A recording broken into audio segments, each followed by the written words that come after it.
Labą dieną visiems.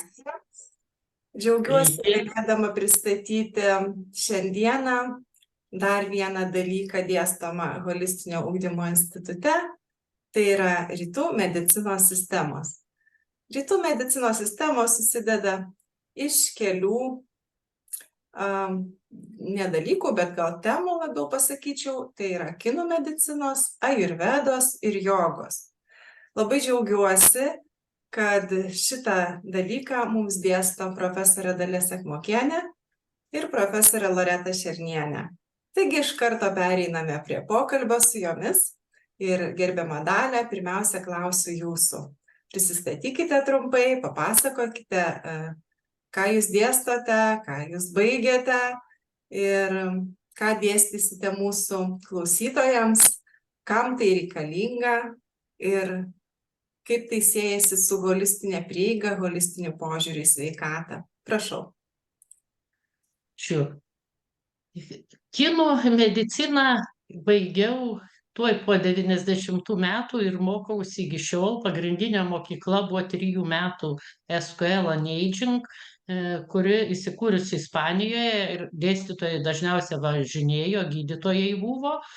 Ir teko vėliau mokytis ir stažuotis pačioje Ispanijoje, taip pat į tarptautinės konferencijas su gydytojais važinėjom į Latviją, Suomiją, Ispaniją, kitas šalis. Ir netgi aš pati ten dariau pranešimus, jų tarpe ir mokslo pranešimus, ir buvau dalies vėliau vadovėlio apie kinų mediciną autorė, kuris tik neseniai išėjo, papildomas ir alternatyvios medicinos vadovėlis. O dėstymo patirtis be holistinės sveikatos instituto, ką labai džiaugiuosi, nes metus išėjau į pensiją, aš visą gyvenimą dėsčiau sveiką gyvenimo būdą, sveiką mitybą LSMU maisto saugos katedroje, ajurvedą mitybą kartu su profesorė Loreta Šernienė, o akademinio Brėdikio dėka, kadangi jis labai domėjosi rytų medicina, mes įsteigėme kinų medicinos ir ajurvedos mokymą LSMU medikams. Ir kadangi buvo didžiulis susidomėjimas, pirmais metais 140 žmonių ir medikai labai domėjosi, tai vėliau buvo pritaikyta ir maisto saugos, maisto mokslo specialistam jau kaip mityba, daugiausia ajurvedinė mityba. Ir vėliau Klaipėdos universitete papildomosios ir alternatyvios medicinos magistram atsirado modulis kinų medicina ir ten aš buvau to modulio vadovė 8 metus ir turiu pagal individualią veiklą dar savo kinų medicinos mokyklą Kaune. Taigi taip labai įdomu, kad su rytų medicina susiejau savo ateitį labiau negu pagrindinė profesija, tai yra maisto sauga ir mityba. Ir tai holistinis požiūris, kad galiu abu dalykus suderinti. Ir dabar pakalbėsiu apie darbo patirtį. Taip, reiktų pristatyti. Tai mano darbas pats pagrindinis yra dėstyti. Bet jeigu pasižiūrėti darbą, kaip aš pritaikau tas žinias, tai rytų medicinos mokyklose ir netgi medikam didelę nuostabą kėlė tai, kad pavyzdžiui, toks metodas kaip pulso diagnostika gali tiksliai pasakyti, net nepraėjus ten, kaip medikai sako, labai daug visokių tyrimų ir magnetinio rezonanso. Aš galiu pasakyti, kad sutrikusi tulžies pūslės veikla, net buvau išdrįsus, kad akmenys galbūt yra arba jau nėra. Ir daug kitų dalykų, kad kažkas blogai su oda, vitiligo ir kad be diagnostikos, aišku, visi norėdavo kažkokių ir metodų. Ir kadangi savo mokykloje apmokinu ilgokai ir jūsų mokykloje, ir žmonės ne visi dalyjasi patirtim, bet išsėtinė sklerozė pristabdyta, o žmogus turtingas ir labai daug ėjo pas gydytojus. Tai va, čia tokios savo istorijos ir nustebimai, kad labai nustebu, kad labai greitai 90% žmonių, nebent labai aukštas cholesterolis, galima sumažinti spaudimą tiesiog per 2 savaitės, dar mitybą truputį pakoreguojant, refleksoterapiniais taškais. Jūs turite, kaip sakėte, labai daug gerų, gražių pavyzdžių, ar ne? Taip, labai sėkmės daug gerų, atvejų. gražių pavyzdžių. Ir labai kinų medicina ir kartu ajurveda, tai tokios holistinės mokyklos, kad tai yra gamta, chemija, biochemija, nes sako, kad tiek lyga, tiek sveikimas atsiranda dėl to, kad žmogaus mintis, jausmai, negatyvus susirūpinimas, šiuolaikinis gyvenimo būdas, gyvensena, mityba ne ten nuėjo. Reiškia, gydyti žmogų irgi reikia vesti tuos gyvensenos kelius. Už tai kinų medicina yra nagrinėja žmogų visumos principus, netgi kaip žvaigždės, kaip augalai, kaip dienos režimas, metų laikas, visiškai skirtinga gyvensena.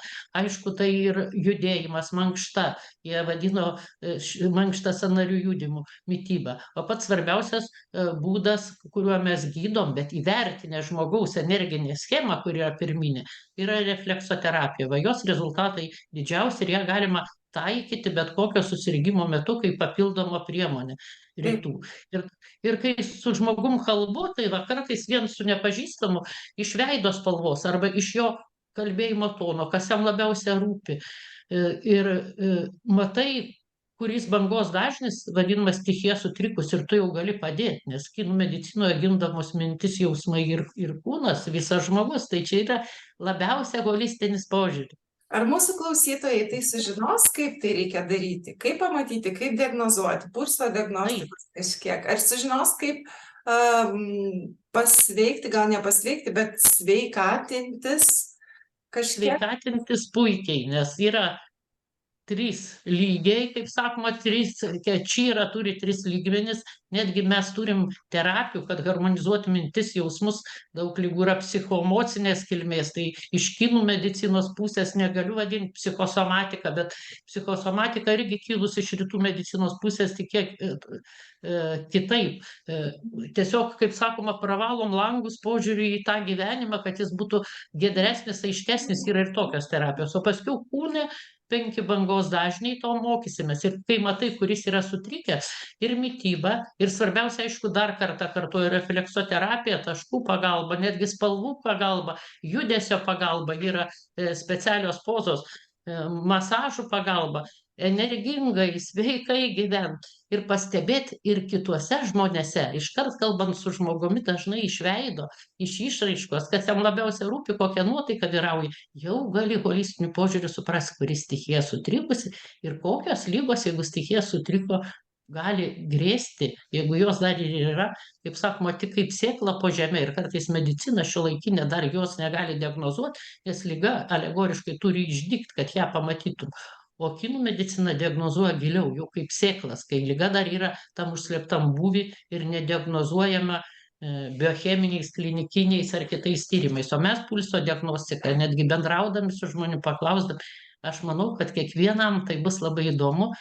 Labai bus įdomu stebėti gyvenimą, žinant, nes aš, kai kalbu su žmogum, ar pastebiu bet kokį reiškinį, ar darant kažkokią aromaterapiją, ar bet kokią techniką kartais taikant, mes irgi su Loreta Tapingo matėm techniką, tai aš žinau visų taškų pavadinimus ir kaip juos veikti, nors ta dėstytoja, aš nuėjau, nežinojo viso to ir kodėl būtent šitus taškus reikia veikti. Tai labai labai įdomu stebėti įvairias metodikas, nes visa tai grįsta senovės rytų išmintim. Ir stengiuosi pati taip gyventi, ir mano kolegė Loreta Šernienė man yra taip pavyzdys, kad jinai tą pritaikiusi, tai jos gyvenimas, rytų medicina.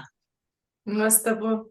Gerbiama Dalia, aš dažnai pagalvoju, kad kalbame ne tik apie fizinio kūno, apie psichologinę sveikatą, bet jūs esate paminėjusi, kad be dvasinio gyvenimo idėjos mes irgi nebūsime sveiki, laimingi ir negyvensime harmonijoje. Ar galėtumėte tai pakomentuoti? Taip, žmogui duotas tam tikras kelias ir šiuolaikinė terminologija, aš pasakysiu, kad nebūtų žmogus sveikas, nebūtų visa visuomenė sveika, jeigu ji neturėtų, jinai turi jau. Bet mes kiekvienas gal nerandam, kaip visuomenė turi dvasinio gyvenimo idėją. Mes galvojam, kad mes tik tai rūpinsime sveikatą ir aprūpinsim savo buitį ir to užtenka. Bet kaip Dao kelias, visatos kelias, kuris stebi mus, mums paruošė ir mus įmetė kaip akmenėlį. Pavyzdžiui, mane Molėtuose mokytojų šeimoje su tam tikrais gabumais, su nuostata į sveiką gyvenseną, tėveliai irgi labai stengiasi sveikai gyventi, buvo meniškos asmenybės. Ir visa tai jau buvo, ko aš negaliu pakeisti, tėvų gyvensenos ir visa kita.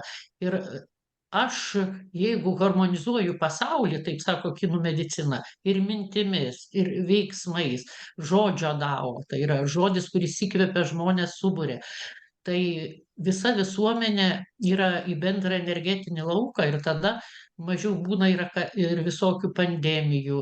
Ir jeigu dvasinė sveikata, tai daug mažiau autoimuninių ligų, autizmo, genų raiškos pažeidimų ir visą tai mes įstudijuosim tiesiog su brėžiniais, kad nebūtų tušti žodžiai, čia bus tikslu kaip matematika.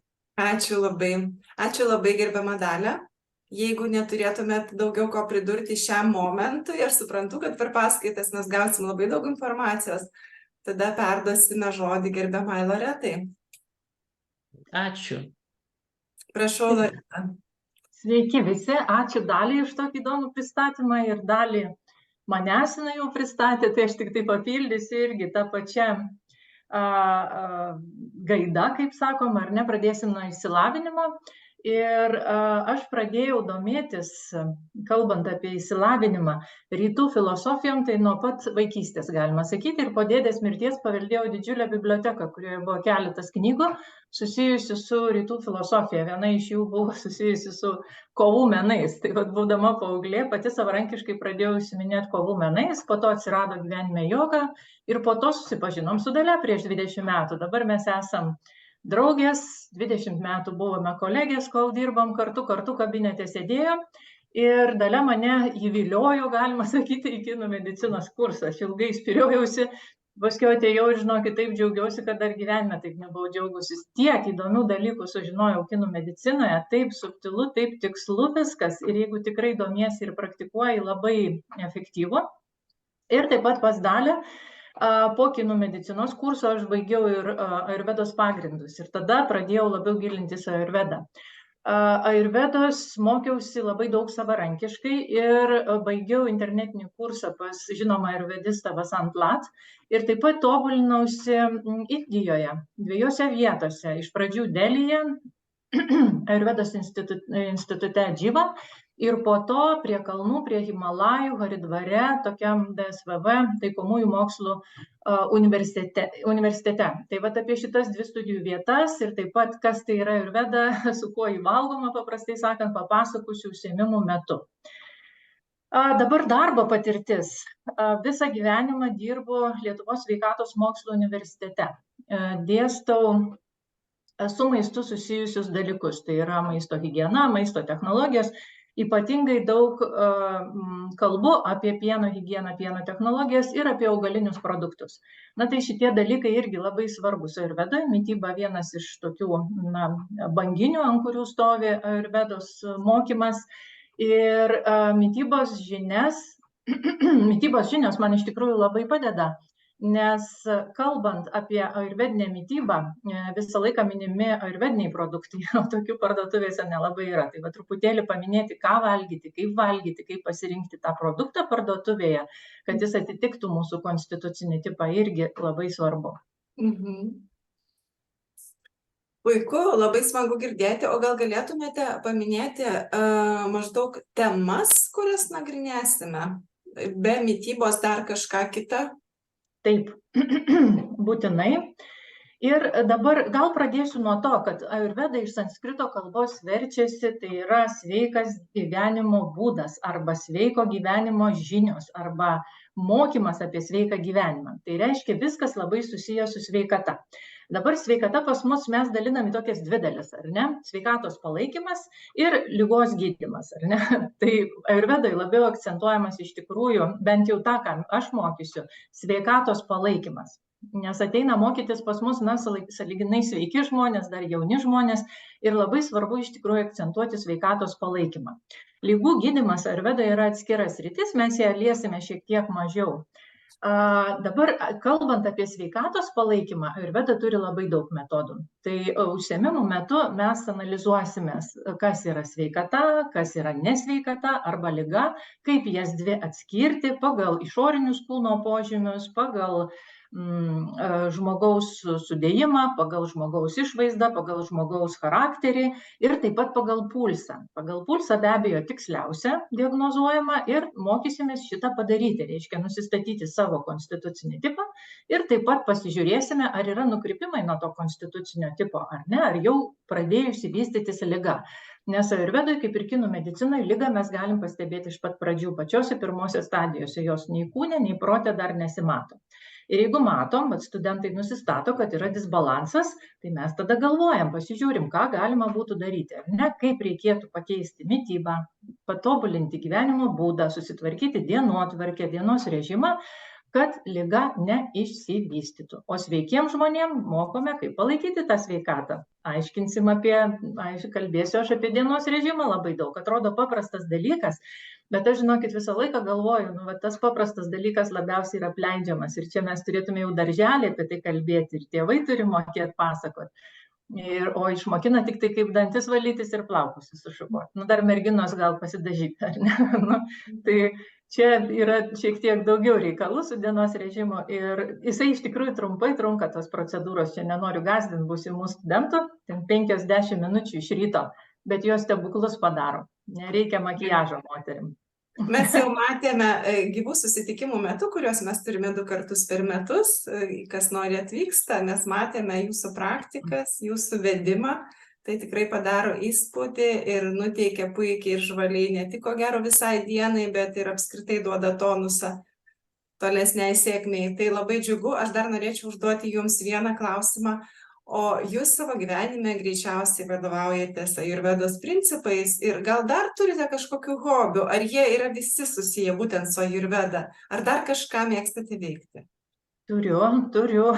Taip, kalbant apie hobius, tai dabartiniai ir galbūt jau paskutiniai mano gyvenimo hobiai, jau aš jų ir laikysiuosi, tai yra joga, kurios mokiausi kartu su dėstytoja, kuri jums jogą dėstys, Agnė Dragūnaitė.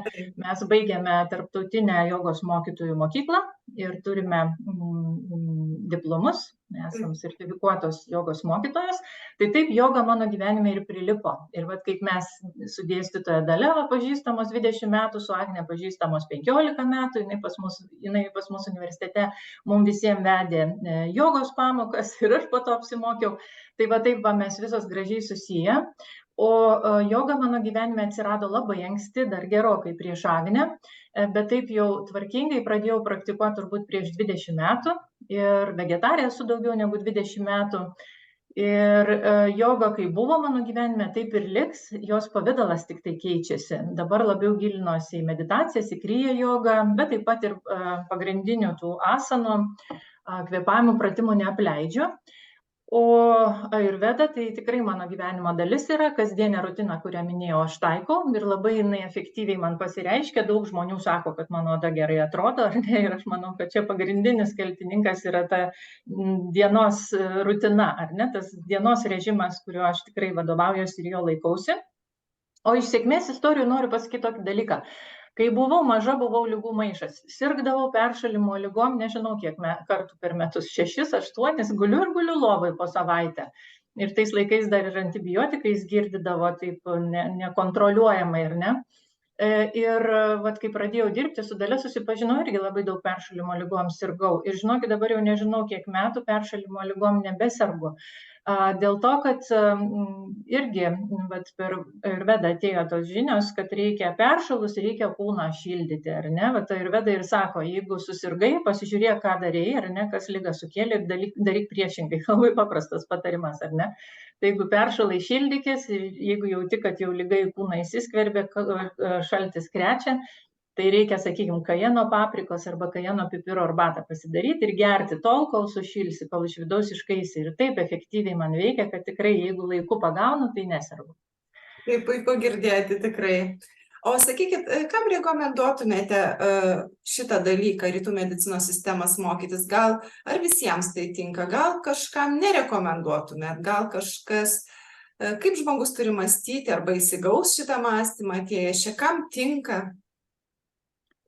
Na, turbūt reikėtų pasakyti, kam netinka. Tai tas žmogus, kur visai jau mirties patale ir be sąmonės, tai sakyčiau, kad jau per vėlu.